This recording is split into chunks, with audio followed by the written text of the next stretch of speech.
The Jeep finally made it here from Missouri. My cousin brought it down for me.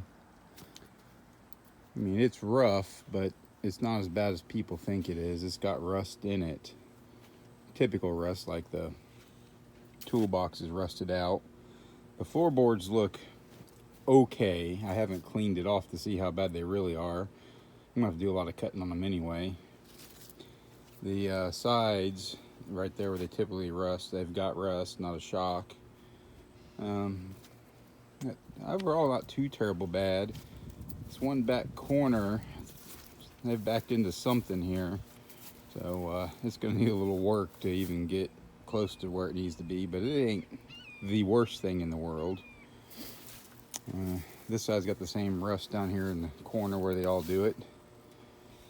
And windshield frame is not very good, but I think I'm going to try to use a 3B windshield frame. Floor's got your typical waves in it where heavy things have been thrown in the bed. So not horrible.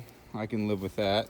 Hole in the fender where evidently somebody put dual horns on this thing at one time, one on each fender.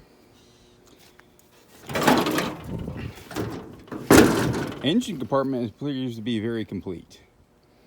Everything looks to be there. Carburetor's not locked up. Oil bath's there. The oil looks good in the engine, but right now it seems like it's stuck. But it also could be the transmission's stuck and the clutch is stuck, so that could be part of the problem. Because the transmission and transfer case levers won't even move. It is in neutral, it rolls, and the drive shaft moves, so it's not completely locked up, but it's possible that the transmission is locked up or the clutch is stuck, which could cause the engine to appear to be stuck. But it's overall a really complete Jeep.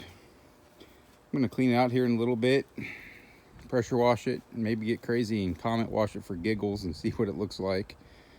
But we finally have it in our possession. Now let's clean everything up, and I got to get the body off the frame and see what kind of shape the frame's really in, to decide if we're going to use the frame, build the frame, repair the frame, or overall what we're just going to do.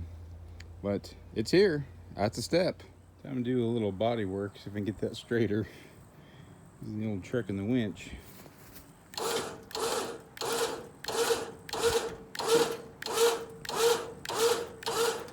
Well, it's rolling, so we're gonna have to figure out how to stop this thing from rolling. All right, we're getting real high tech. We're gonna have the tractor hold the Jeep while the truck pulls on that corner that's pushed in, and see if we can get it a little more straighter with the world. See what happens.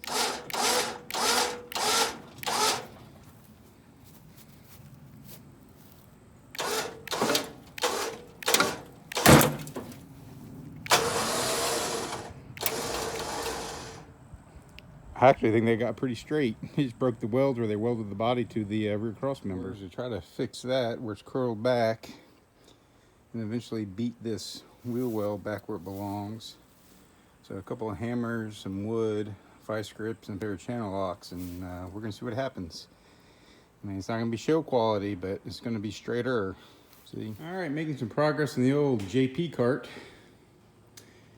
I actually started yesterday and I didn't really video much, but it started with me doing the whole CLR wash and the Penetrol, which worked decent, but I see spots where I missed. But I decided that I wanted to be able to roll this thing around easy, and I had no rollers really laying around that'd be easy to swap on the stock axles on this thing. So I went ahead and rolled under the front axle, which didn't require much because I'm using the factory hangers on the frame. Of course, they're longer springs. I'm gonna have to build on the front of the frame, but this frame has been broke really bad above the axle. So I'm probably gonna cut it off, probably about there, maybe a little farther back. Make my own rectangular tube frame out to the front because it's gonna be extended for the steering box and the shackles and the winch mount and all that stuff. The rear, I can't use the factory location on the hanger. I'm gonna have to knock the rivets loose and cut the little welds that are on there. Scoot it back about 1 inch. I got that measurement from my buddy Kane. So I'm gonna scoot the hanger back 1 inch, and then the axles all set on the perch 1 inch. So that should get the 35 where it doesn't rub there at the front of the wheel well, and then I'm gonna have to really cut the rear of the wheel well out for it to fit. And then of course, the rear hanger is gonna have to be moved back a little bit too, because I moved the front hanger to get the shackle angle remotely right. So that's where we're at. I'm getting ready to put it back up in the air and cut that hanger off so I can put the new hanger on where it needs to be, and roll that rear axle in there and figure out how much you got to cut. So that's where we're at on this. Like that, the hangers are off. I just used a air chisel to cut the rivets, and there's just a couple of spot welds from the factory on either side here, which really weren't holding much. And a couple of good hits with the hammer, and off they came. Now I go get my new hangers, figure out where they need to be, and drill holes and get them on there. Let me show you how I'm doing this.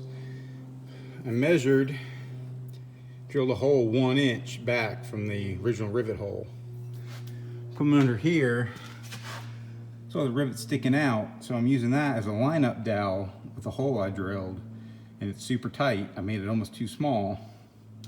I'm clamping it on, then tapping it on with the hammer, and then I can get it straight and drill holes and put some bolts in it, and eventually when it's done, sure it's where I'm gonna leave it, I'll put a couple little stitch welds on it to make sure. Well, we have the rear end sorta in. I don't have the rear shackles on or nothing, but that's basically where it's gonna sit. Of course, bigger tire and just pushed back 2 inches. Got to trim all that out. I'm gonna make one nice big radius so it looks like it was made that way. But I think it's gonna look pretty good. Wish I could get a better view from farther back, but there's so much stuff in the shop. It's about as good as it's gonna get.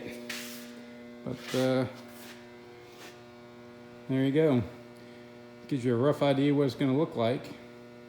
So we're making some progress here. Today, I'm gonna try to cut this wheel well so this thing can go to full bump, basically. So what I'm gonna try to do is take this cardboard, make a template to kind of copy that curvature in the front, then flip it over, draw it out here, and then we're gonna cut it out with the plasma cutter and make one big rounded opening. Eventually, I'll probably have to cut this part up farther too, but we're gonna do one thing at a time here and get it opened up.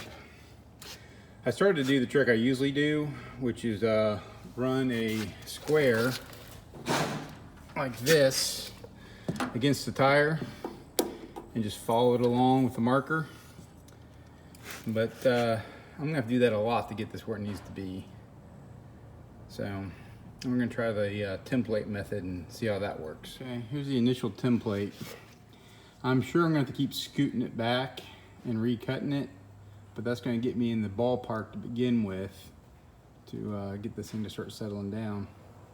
So we're gonna mark that out, start cutting, and then do the same thing the other side. We got the initial cut down with the plasma cutter. I got a little wonky right there, but we'll get that straightened out. And this side's done too. So a little less wonky, but I'm gonna have to do some grinding, a little more cutting, but it's gonna get me in the ballpark where I really need to be. This side turned out better, of course, because it's the second side I did. But I'm gonna get a flat disc and sit there and slowly work it. Usually I'll take a Sharpie and I'll make a new mark with a Sharpie and use a flat disc to slowly work to it, and then I'll get a nice arch. Well, there she is. She's a roller now. I can roll it and move it around until the time for me to start pulling the drivetrain out of it and pull the body off and start working on the frame. But in the meantime, she rolls on the axles that she's going to be on. Rear wheel well's trimmed out for the time being. I'm sure I'm going to have to cut more before it's all over with. But all cut up. Front axle under it, but not really where it's supposed to be as far as the hangers and everything. You see my C-clamps, and the frame's a little tweaked in the front, so we're going to do a lot of measuring. We'll take the body off, make sure everything's good. But overall, good motivator. Got an idea what she's going to look like when she's all done. Of course, there's going to be a cage in it and all that good stuff, but that's pretty close to where the ride height's going to be. Might be slightly higher in the back, but very little. Right now the springs are sitting on the frame instead of actually having shackles on them, but that's pretty close to ride height. So next we'll move is worry about getting the drivetrain out and all that, but it rolls so I can get it out of the way if we need to do something inside the shop.